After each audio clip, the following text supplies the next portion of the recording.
Bem-vindos de volta ao Conexão Angola, o programa que aborda com profundidade os assuntos que dominam os noticiários internacionais. Já sabe, é assim todo o sábado aqui neste canal a esta hora. Nós fazemos uma conexão a vários pontos do mundo para analisarmos o que de mais importante se noticiou pelo mundo durante a semana. Hoje estamos conectados ao Canadá, de onde nos fala em Toronto o Francisco Pegado, a Estocolmo, na Suécia, onde está o Wellington Calazans, e também a Addis Abeba, a capital da Etiópia, onde hoje, excepcionalmente, está o professor Matias Pires. Aos três, muito boa noite e bem-vindos de volta à nossa conexão.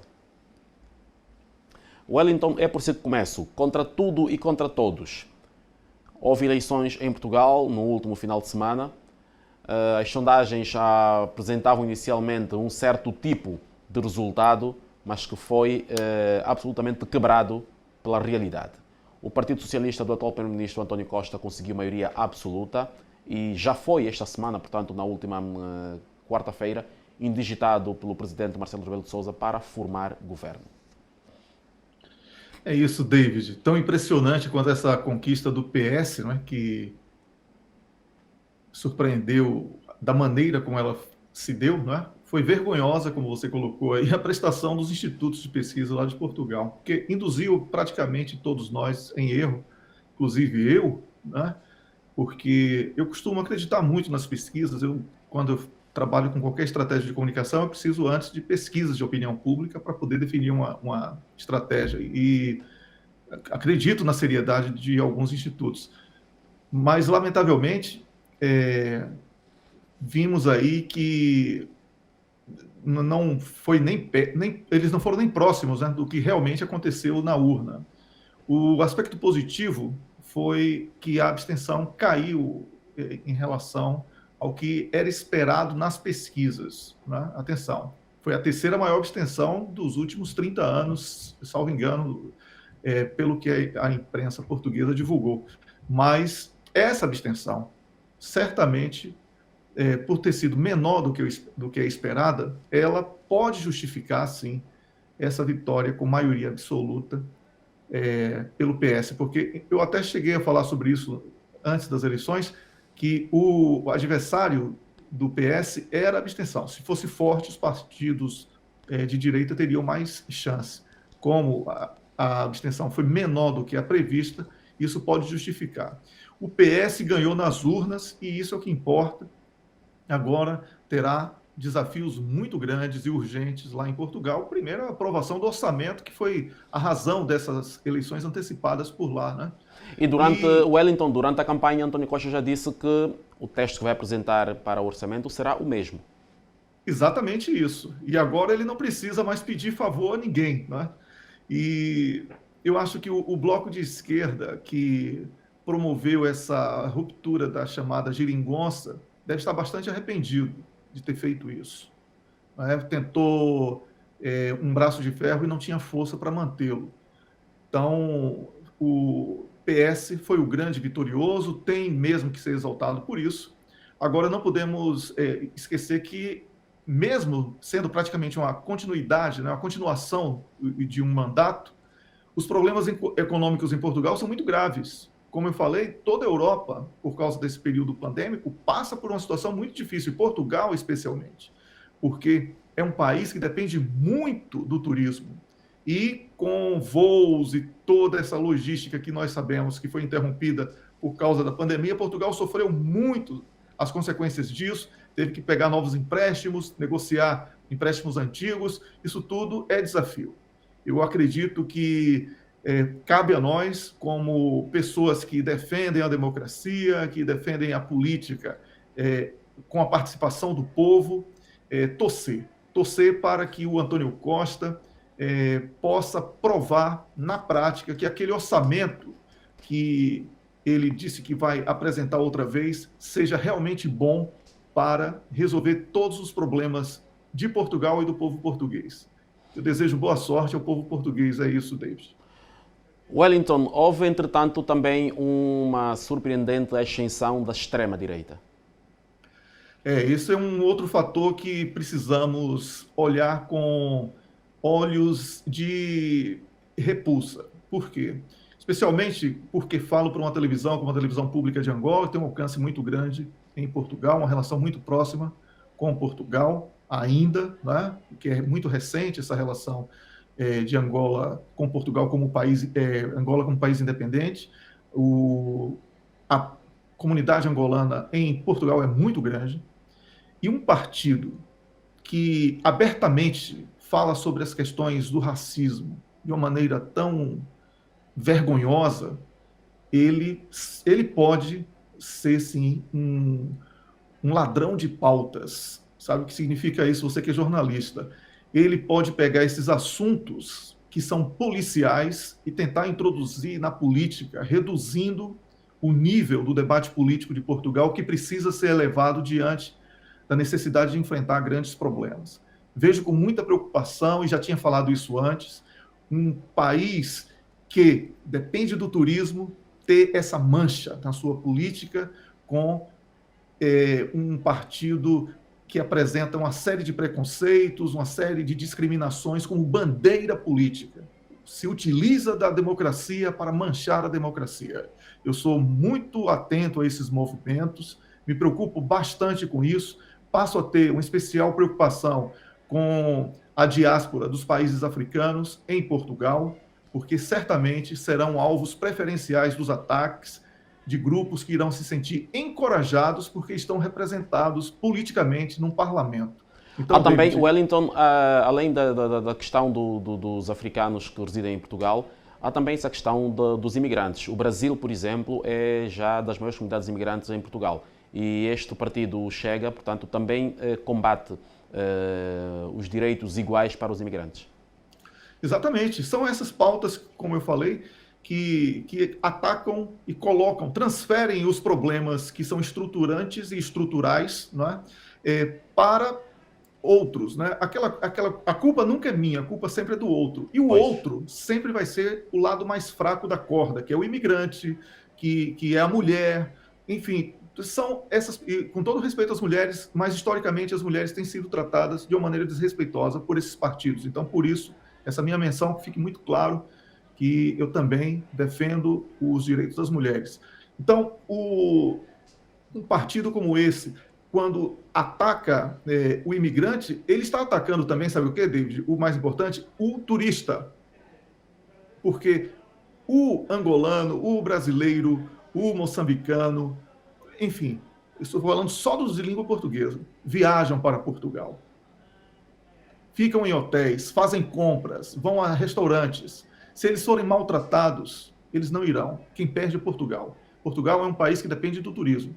Então, o desafio político não é só do PS que ganhou a eleição, é do povo português de impedir que um partido possa manchar a imagem de um país que é simpático a todos nós, a despeito de algumas arestas que ainda estão por ser aparadas historicamente em diversos países de língua portuguesa.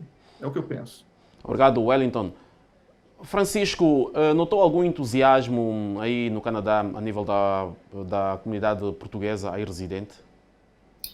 Obrigado, David. Sim, notei. A maior parte das pessoas que falaram em praça pública e participaram em debates televisivos nos canais locais em Toronto, e também em Montreal, que tem em Quebec, nesse caso, tem um número de portugueses, eram do PSD e PS, que já foi previsto aqui, falamos aqui no programa. O meu vaticínio era e foi a vitória do PS.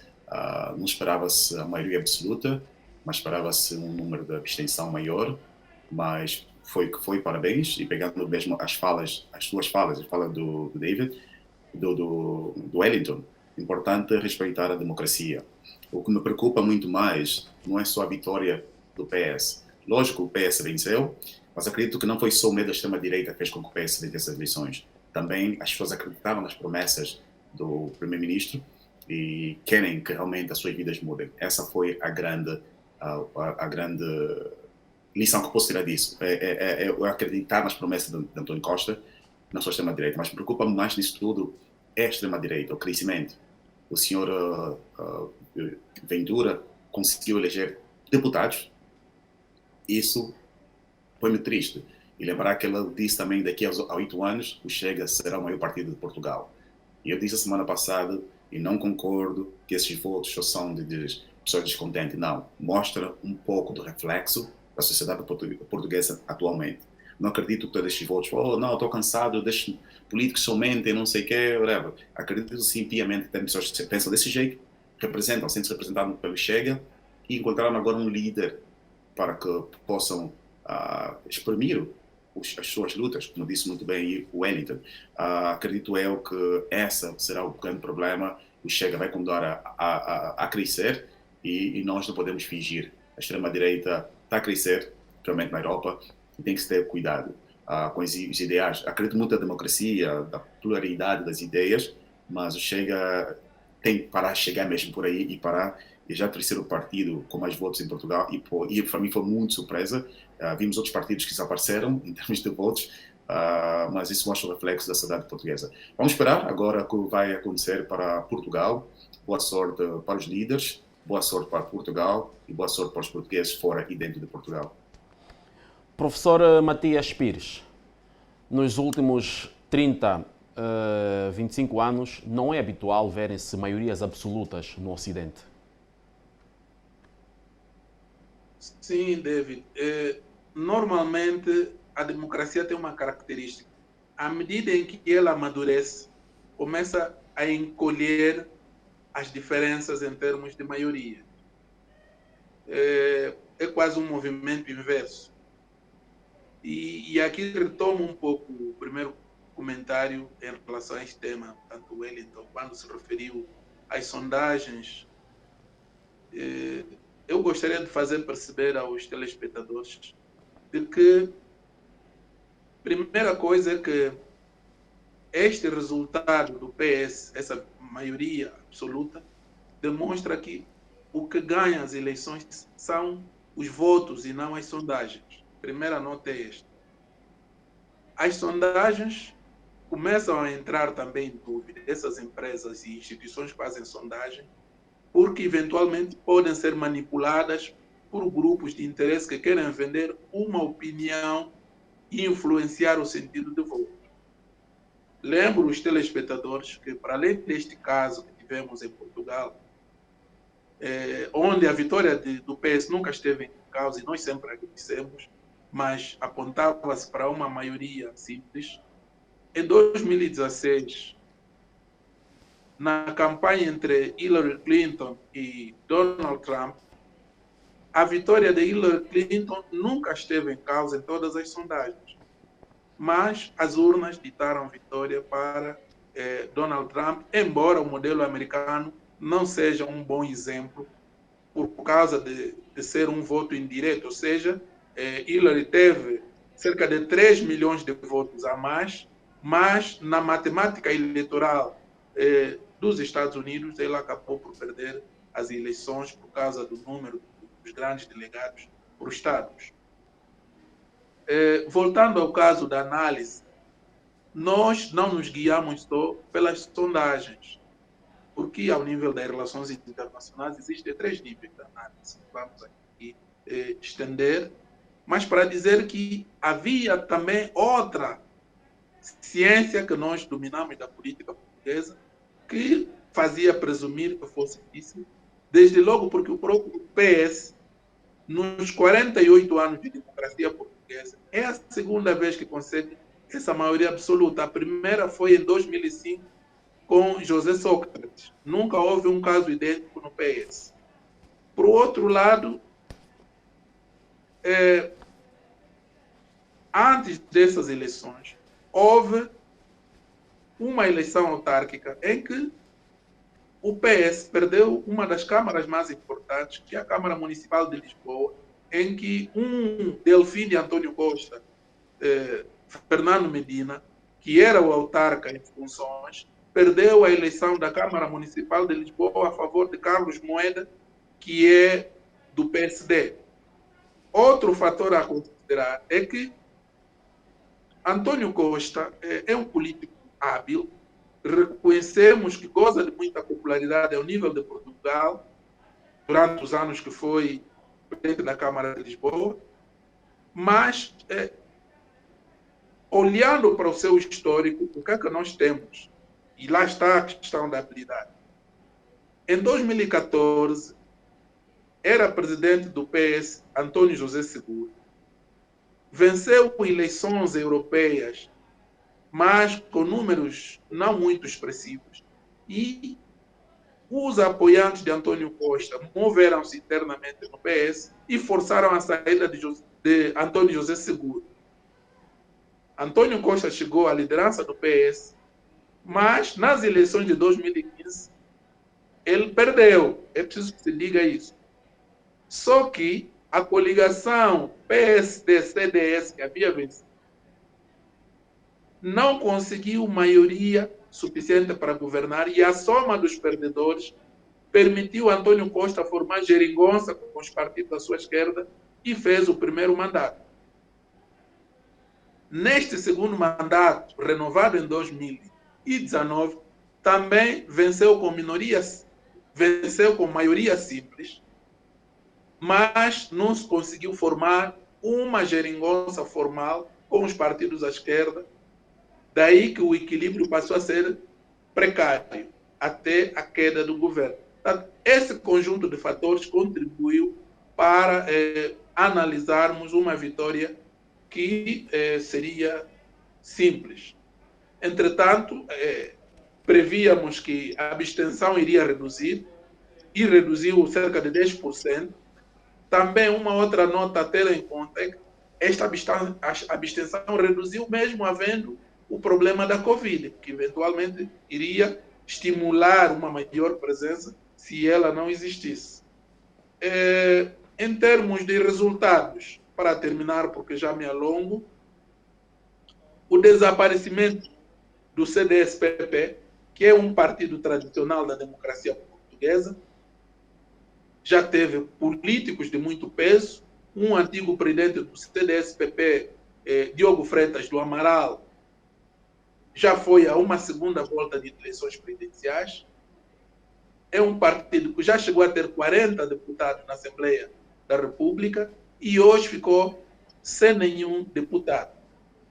Por outro lado, em relação à esquerda, os portugueses preferiram fazer um voto útil porque Antônio Costa abordou bem a questão da Covid, devolveu o poder de compra aos cidadãos, ao contrário da elevação de impostos e da austeridade dos governos da direita, e em função disso castigaram os partidos de esquerda. O bloco de esquerda saiu de 19 para 5 deputados.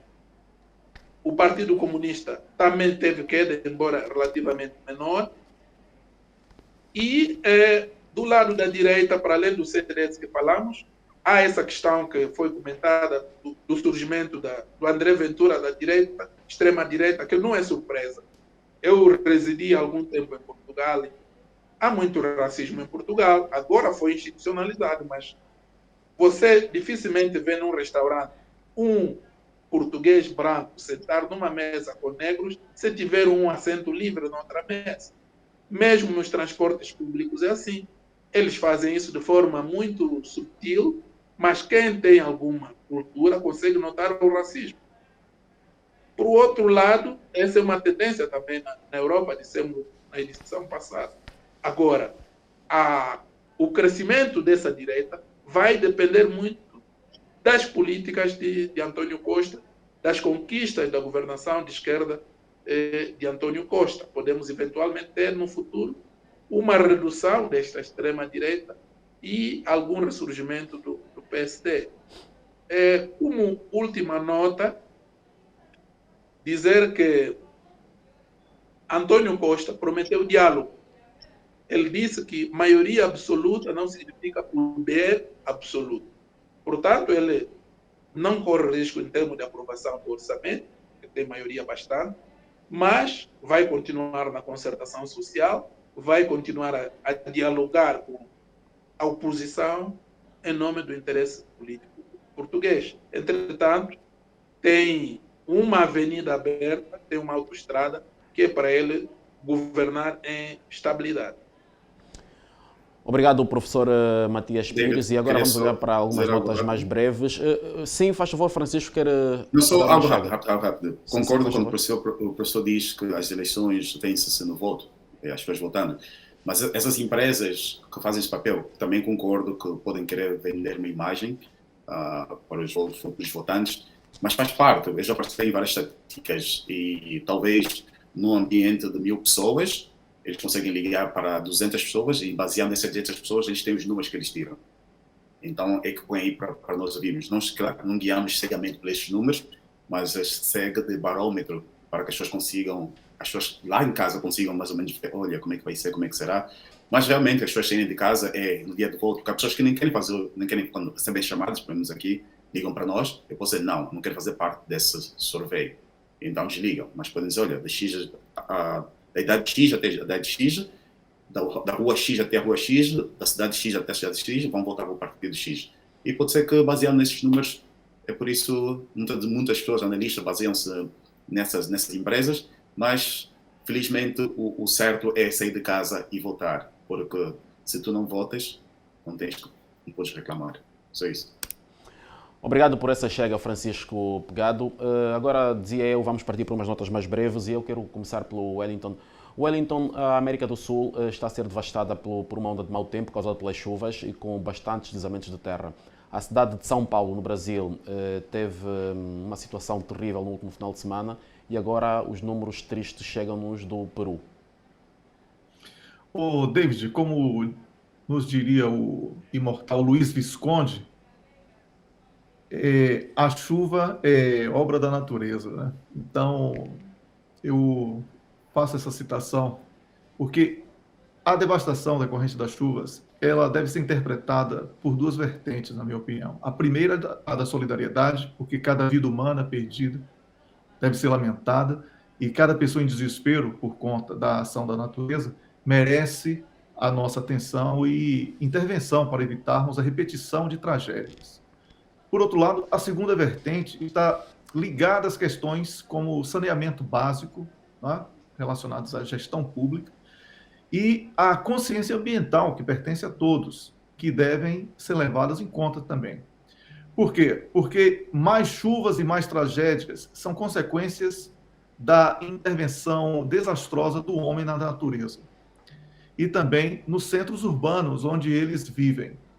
Por isso, longe de ser mais um discurso purista de uma natureza sem povo, o meu apelo vai muito mais no sentido da permanente atenção à exploração responsável dos recursos naturais.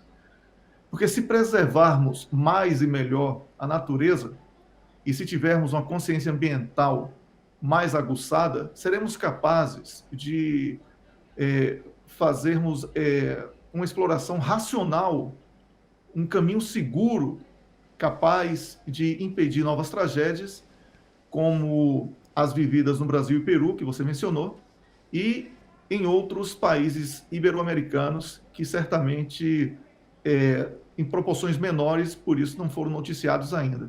Espero que não entrem no noticiário como tragédia, mas existe uma necessidade de uma reflexão muito grande sobre a intervenção do homem na natureza, porque essas tendências de catástrofes ambientais, elas só irão aumentar se nós não tivermos a responsabilidade sobre essa intervenção que estamos exercendo. Lembrando, Wellington, que na semana passada já lamentávamos também a ocorrência deixada pela passagem da tempestade tropical Hana em Moçambique, Malawi e também no Madagascar. Francisco Pegado, o Wellington fala aqui da questão da consciência ambiental e o Francisco é um ativista ambiental. Que leitura se pode fazer desta realidade triste do que está a acontecer na América do Sul? Infelizmente, depois da onda de calor que atingiu a América do Sul, que passou por Argentina, Paraguai, Uruguai e também Brasil, infelizmente, vem agora as chuvas. O Wellington disse praticamente tudo. Eu acredito que a ação humana tem essas coisas. Acredito também que nós temos que reviver, repensar a forma como nos comportamos como seres humanos, a questão ambientais. As grandes cidades urbanas, no momento, albergam uma parte das populações, porque essas grandes cidades têm muitas vezes maiores recursos, os trabalhos, as infraestruturas de saúde pública e por aí além, as grandes universidades. Quando tu centralizas tudo nessas grandes cidades, isso acontece. Tens uma cidade construída para 200 mil pessoas, por exemplo, e tens 1 milhão de pessoas dentro de uma cidade. Claro que as estruturas não conseguem, rebentam-se. A manutenção constante da parte sanitária das cidades é importante, e a consciencialização, a retirada dos lixos. Nós temos que começar a pensar o futuro, não só para mim, não só para nós, não só para você que está em casa assistir a televisão, para as gerações vindouras. Daqui a 20, 30, 50 anos, teremos os mesmos países que temos. Vimos que aconteceu, 106 pessoas morreram no continente africano com o Hurricane Ana, e agora a situação que acontece no sul da América, e vai continuar a acontecer enquanto nós começamos a consciencializar-nos, começamos a olhar com os olhos de ver que a situação não é boa, e começamos a olhar para nossas cidades, começar a construir cidades futuristas, a pensar nessas situações, a construir cidades que consigam não lutar contra a mãe natureza, mas no sentido de prever situações de maior canalização de água, de chuvas, construir cidades talvez menos densas como foram feitas agora, e mexer menos na natureza, começar a explorar com consciência. E nós estamos a mexer com um dos maiores pulmões, ou se considera o maior pulmão do mundo, que é a Amazônia no Brasil, e que estende até a Colômbia e as outras partes do sul da América. A devastação está a ser grande, a produção de carne bovina é extensa, que contribui também para essas situações todas.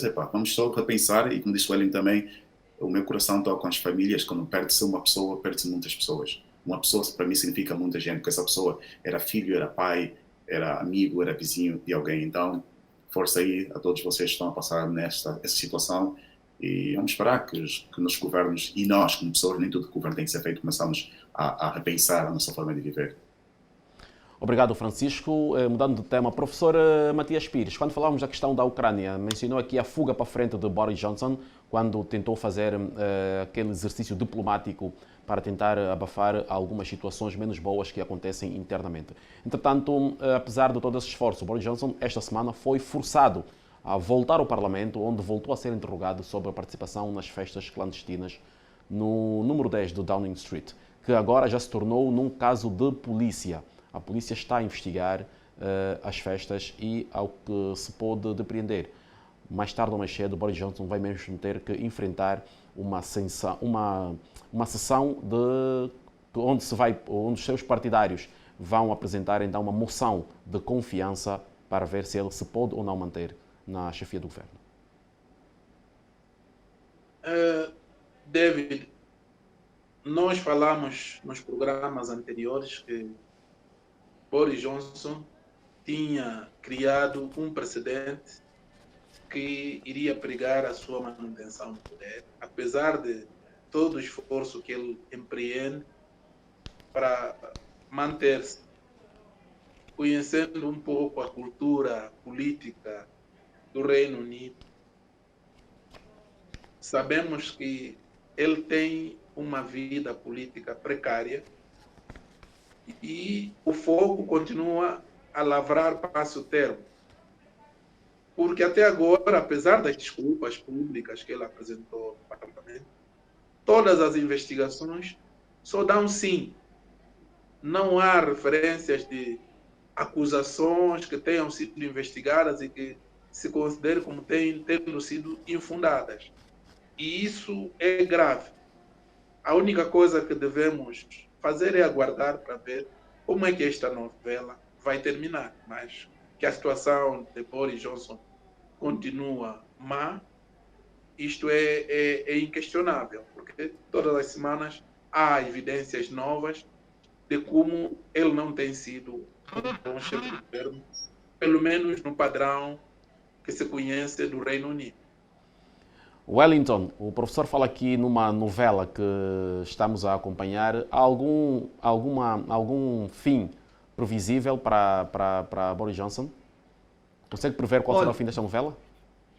Olha, o fim dessa novela vai ser a derrota do partido dele nas eleições que se aproximam, porque, pelo menos, eu tenho que acreditar em algum inquérito de opinião pública. Eles apontam para isso. Quanto mais ele permanece no cargo, mais o partido de esquerda cresce. E as pressões de todos os lados para que ele renuncie não têm sido suficientes para demovê-lo da ideia, né, de permanecer no cargo. E Boris Johnson sabe que, se pedir demissão do cargo, estará politicamente acabado. O partido dele sabe que a manutenção dele no poder poderá levá-los ao precipício. A esquerda tenta tirar proveito de tudo isso e dobra a pressão para a renúncia. O que eu posso concluir, tentando responder aí a sua indagação, é que, diante desse cenário, que o que não mata engorda, né? Se o Boris Johnson não for aniquilado politicamente, ele vai ficar muito forte depois de toda essa tempestade. Francisco Pegado, que comentários se fazem no Canadá à volta desta realidade da política do Reino Unido?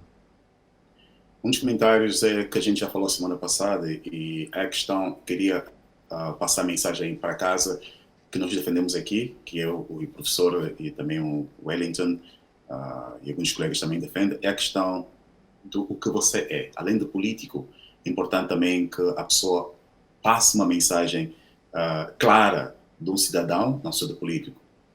Temos que parar de idolatrar essa coisa de eu sou político, eu faço o que eu quero. Não, um funcionário público foi eleito pelo povo. Por isso, a tua imagem tem que ser, se pode chamar, talvez muito pesado, imaculada. Ele cavou, a gente falou isso, ele cavou o próprio buraco e está a tentar sair da fossa que ele próprio cavou. Vamos esperar, tudo está na mão do partido, já falamos isso semana passada do próprio partido, se terá o voto de confiança ou não. Ele está a tentar fazer o máximo possível e, claro, as sondagens mostram que o partido está a perder pontos, a sociedade, lá nesse caso da Inglaterra, está dividida em termos de se fica ou sai, porque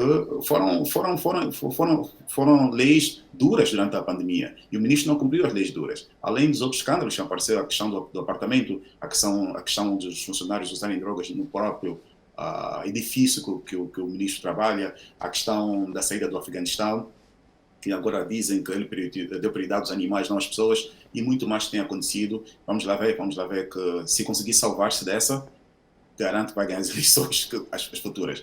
Mas está com uma corda no pescoço, ele está, se me permite usar esse termo, a situação não está muito boa. Tal como disse o professor Matias Pires, é uma novela que vamos continuar a acompanhar. Francisco, continuo consigo. Esta semana deu-se início a mais um ano novo chinês e na sexta-feira, 4 de fevereiro, portanto, a abertura dos Jogos Olímpicos de Inverno, com o boicote do Canadá. Sim, o boicote do Canadá. Queria também afirmar, além do Canadá, os países que aderiram ao boicote foram a Austrália, Bélgica, Dinamarca, Estados Unidos da América, Japão, Kosovo, Lituânia e Reino Unido. O Canadá, sim, não, como a gente já falou aqui no programa, é mais algo simbólico. E agora veio também a questão da segurança. O Canadá pediu com que os atletas e os líderes das equipas que tiverem representado o Canadá, por favor, não usem os celulares ou os telefones privados, que comprem telefones, a gente chama barn phones, telefones descartáveis que possam usar durante a estadia na China, porque fala-se pela porta dos fundos que o website oficial dos Jogos Olímpicos tem fugas, tem entradas e saídas que podem perigar a segurança dos atletas. Lembrar que os atletas têm que preencher com os dados do cartão de vacina, os dados do passaporte, e muitas vezes vão ter que usar o cartão de crédito. Então está-se a discutir essa questão, se usa ou não se usa os sites oficiais, mas o governo chinês já disse que não, que está tudo seguro, mas aqui os experts na matéria no Canadá dizem que esse site não é confiável. O Canadá sim bloqueou, o Canadá, a relação Canadá-China não tem sido a das melhores,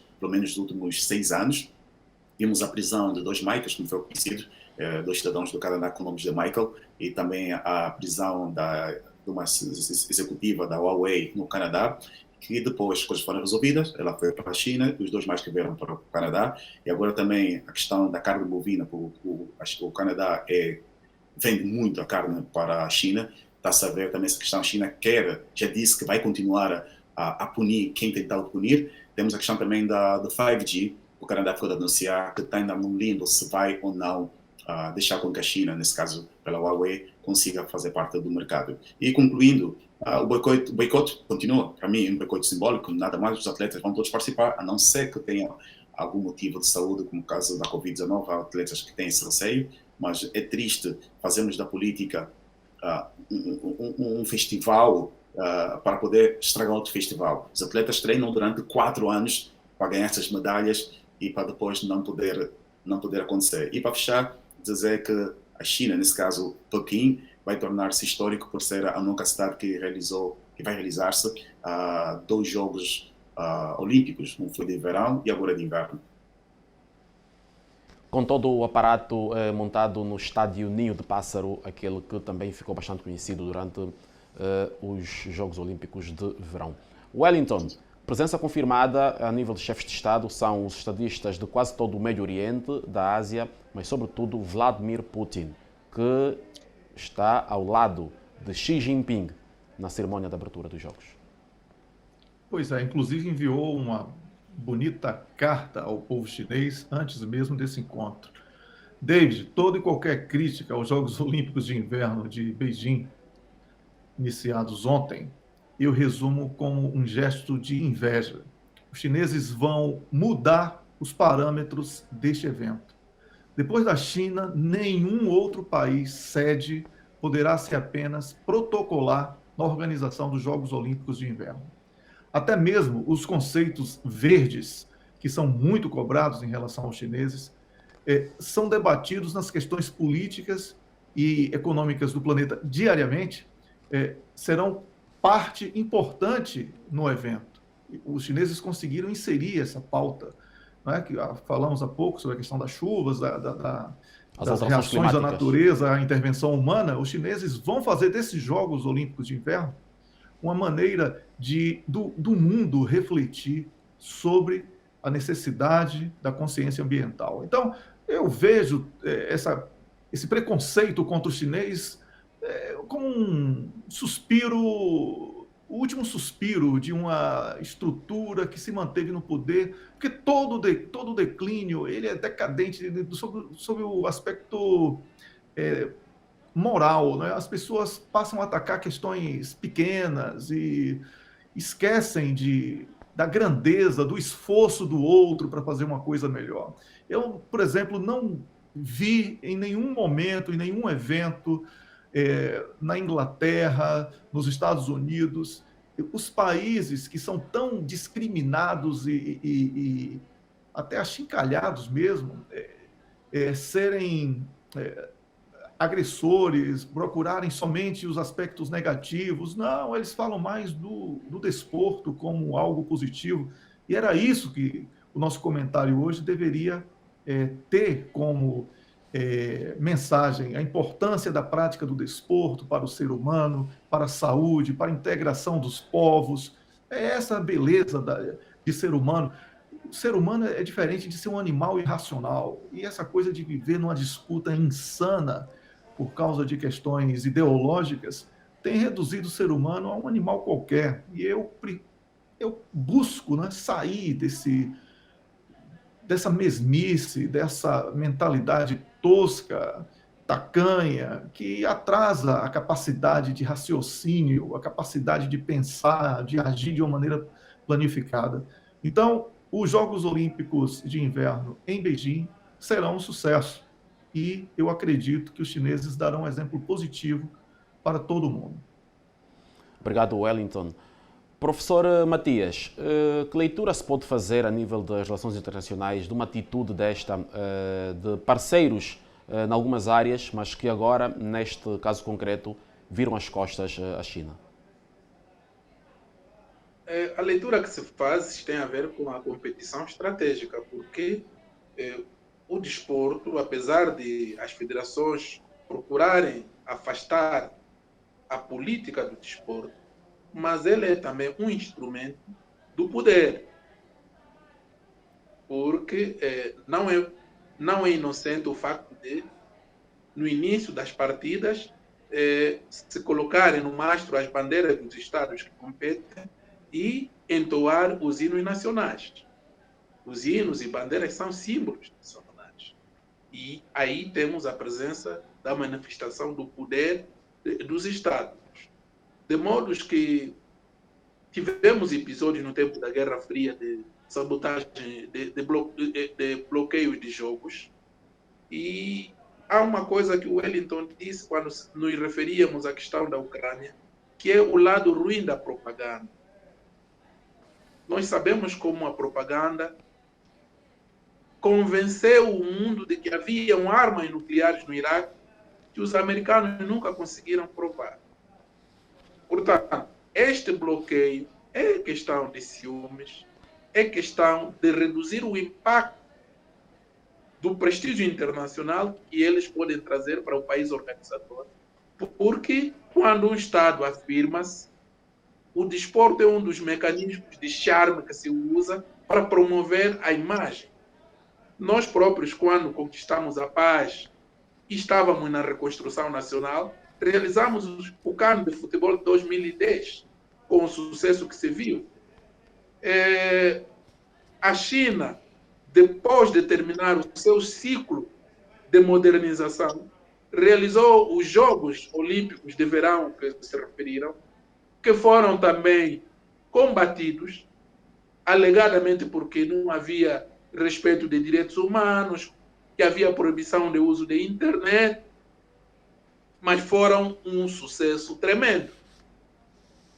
A Rússia, quando resolveu organizar o Mundial de Futebol de 2018, sofreu uma forte pressão diplomática, onde recordar-se, por causa daquele problema de Sergei Skripal, o duplo espião supostamente envenenado pela Rússia, segundo a propaganda ocidental, não conseguimos provar, mas os que foram na Rússia dizem que foram dos melhores mundiais já alguma vez realizados.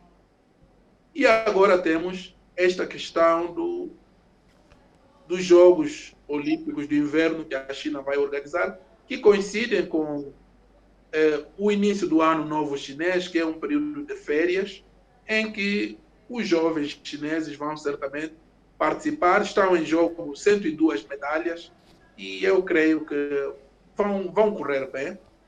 Quem não quer ir aos Jogos da China, paciência, mas a China está aí com todos os seus defeitos, mas não se pode negar a grandeza da China em termos da sua emergência enquanto potência econômica mundial e que desafia mesmo os Estados Unidos a passos muito acelerados. Professor, e é consigo que vamos continuar. Obrigado por essa chega sobre os Jogos Olímpicos de Inverno. Vou pedir que, de forma telegráfica, nos passe o seu positivo ou negativo da semana. Sim, muito rapidamente. O meu positivo da semana tem a ver com a realização da Cimeira de Chefe de Estado e de Governo da União Africana em Addis Abeba. Eu considero uma nota positiva por causa do passado recente da Etiópia, tanto da guerra civil. Algumas vozes pessimistas não queriam ver a Cimeira em Addis Abeba, e o facto de se realizar na sua sede significa uma vitória simbólica para as autoridades do governo do primeiro-ministro Abiy Ahmed. Em relação às notas negativas, a primeira delas, um acidente de eletricidade na região de Matadi, no Congo Democrático. Há um cabo de alta tensão que arrebentou e, não sei, estranhamente, morreram mais de 20 pessoas. O Congo Democrático é um país de azares, as pessoas, por tudo e por nada, morrem, e é uma notícia muito triste. Quero aproveitar também aqui para endereçar sentimentos de pesar ao meu amigo Amílcar Xavier, que perdeu o pai, e o doutor Xavier. Não posso estar lá localmente, estando no estrangeiro. Aproveito esse espaço que a TPA me confere para associar-me à dor da sua família e, do mesmo sentido, também endereço condolências à família do presidente Agostinho Neto, que perdeu uma irmã, a senhora dona Irene Neto Cardoso. Cardoso é apelido de casamento. Faleceu também esta semana aos 97 anos. Ao doutor Xavier e à dona Irene, tanto desejo que as suas almas descansem em paz e endereço condolências às respectivas famílias. Obrigado, professor Matias Pires. Vamos então agora ouvir o positivo ou o negativo do Francisco Pegado. Obrigado, David. Vou começar pelo mês de fevereiro, que do Canadá é celebrado Black History Month. Convido o pessoal, os telespectadores e vocês, meus colegas que estão aí comigo, que investiguem muito mais sobre a vida da comunidade negra no Canadá, que não foi fácil, que foram vários heróis e heroínas que pavimentaram o caminho para chegarmos aqui, e eu estou aqui no Canadá e falar para vocês. Então, uma questão de consciência, e o tema deste ano será mesmo isso, Dia da Comunidade Negra, mês da Comunidade Negra, reconhecer a comunidade negra hoje, ontem e sempre. O resto, vamos continuar aqui agora com as partes negativas. Continua o braço de ferro entre os camionistas que deslocaram-se de um ponto até a capital do país, Ottawa, e estão acampados até agora. Estamos na segunda semana já, que de uma forma esplêndida, se posso usar esse termo, em uma semana conseguiram arrecadar mais de 10 milhões de dólares pelo GoFundMe, que a mesma página foi criticada e o GoFundMe parou com essa situação. O primeiro-ministro do Canadá e a sua família foram retirados da sua casa oficial e estão no lugar incerto, mas dentro do Canadá. O primeiro-ministro já falou para a nação e disse que não irá mover nenhuma palha sequer, que não intimida-se pela essa situação que está acontecendo. Fala-se numa expressão que a gente usa aqui, monkey see, monkey do que aconteceu nos Estados Unidos. Fala-se de querer imitar o que aconteceu nos Estados Unidos. Fala-se também da questão, na altura do Black Lives Movement, a população que teve com esse movimento deslocou-se até a capital. O primeiro-ministro saiu do parlamento e ajoelhou-se e fez um compromisso moral de que vai lutar para que a comunidade negra e também as indígenas possam caminhar juntos com a outra população do Canadá. Então, os camionistas exigem também que o primeiro-ministro saia da sua casa, venha falar com eles. O ministro disse que não. Foram vistas imagens, não só pela televisão. Eu tive a chance em Toronto de ver por 2 vezes. Fui em 2 viadutos fazer a reportagem e tive a chance de ver imagens chocantes em termos de bandeiras racistas, e pessoas a aplaudirem os KKKs, aplaudirem a extrema-direita, pessoas a usarem palavras obscenas contra o primeiro-ministro, as suas famílias, pessoas a sugerirem a morte do primeiro-ministro do Canadá. Eu acredito que nós podemos, todos têm direito de fazer manifestações, mas quando as manifestações passam o limite, tem-se que fazer alguma coisa. Pessoas a imagens aparecendo na televisão, pessoas a urinarem na campa de soldados desconhecidos, a brincarem com a estátua de Terry Fox. Terry Fox é um dos maiores símbolos da história moderna do Canadá.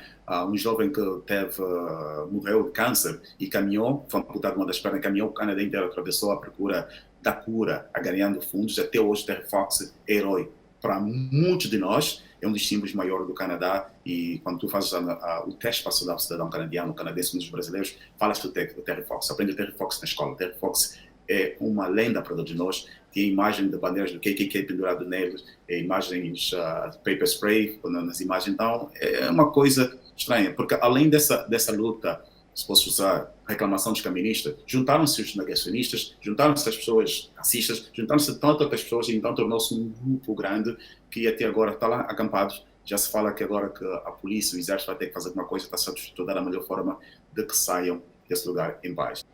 Obrigado, Francisco. Wellington Calazans. David, eu tenho o positivo da semana. A Organização das Nações Unidas classificou, vocês falam Moscovo, né? No Brasil nós falamos Moscou, como a melhor megalópole do mundo em termos de desenvolvimento da infraestrutura e qualidade de vida, segundo a classificação preliminar de um estudo da ONU, das Nações Unidas.